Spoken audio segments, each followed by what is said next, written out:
Welcome back to Capitol Square. Thanks for joining us. And joining us now is our good friend from the Statehouse, Jim Siegel from the Columbus Dispatch. Thanks for joining us this morning. Thank you. So we've been talking a lot about that state budget. You know, what are your thoughts on? We certainly heard two varying opinions there. It's good for the rich. It's not good for the poor, or something like that. Well, as with most things, there's probably some middle ground there to be had. Obviously, the Republicans are in charge, and they believe very strongly that the income tax rates need to come down. They believe the income tax, it's just one of their core beliefs is the income tax is a barrier to jobs and job growth, and they think that the lower the better. There are certainly arguments to be made that numbers both in Ohio and across the country have not always bared that out. When you look at historically the way tax rates have risen and fallen, and the way job growth has gone, whether there's been a correlation there or not. But they are the ones who pull the levers. They get to make the decisions. And the question is, I mean, obviously, if you don't earn a lot, you don't get a lot from that tax break.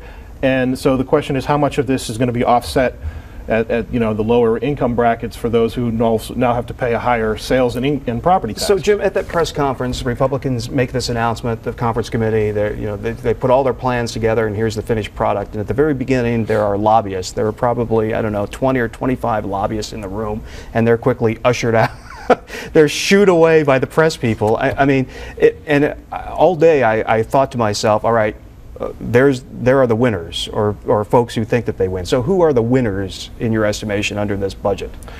Well, under this budget, business owners and folks who business owners not only are getting what will eventually be a 10% income tax cut, but they're getting another 50% income tax deduction up to the first $250,000 of income. Oil and gas.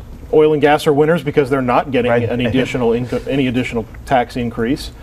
So yeah, if those are the winners. Now the Republicans argue that everyone's a winner because it'll help the whole state. Democrats will of course argue that the big losers are the lower and middle class, and also the services, the education, local governments, and others, where they would argue that you're taking $2.6 billion and that could be used more effectively and to help out those areas and help boost safety services and teachers and such. And you said all that, and we need to remind folks that there's no Medicaid expansion in this budget. That's correct. And so we haven't heard the last of that.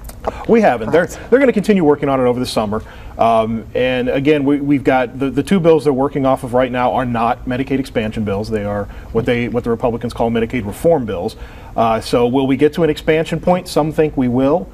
Some think once we get these issues in place, maybe some more legislative oversight, that we will get to a point where we can then put the expansion in and it will pass, or I think it would pass now. It will pass with enough Republican votes to make leaders happy in both chambers.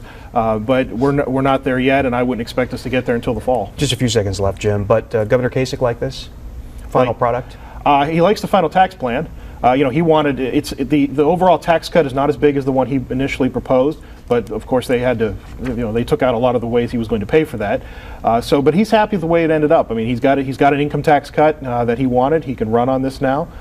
There is a small sales tax increase that the Democrats are going to continuously remind everybody of.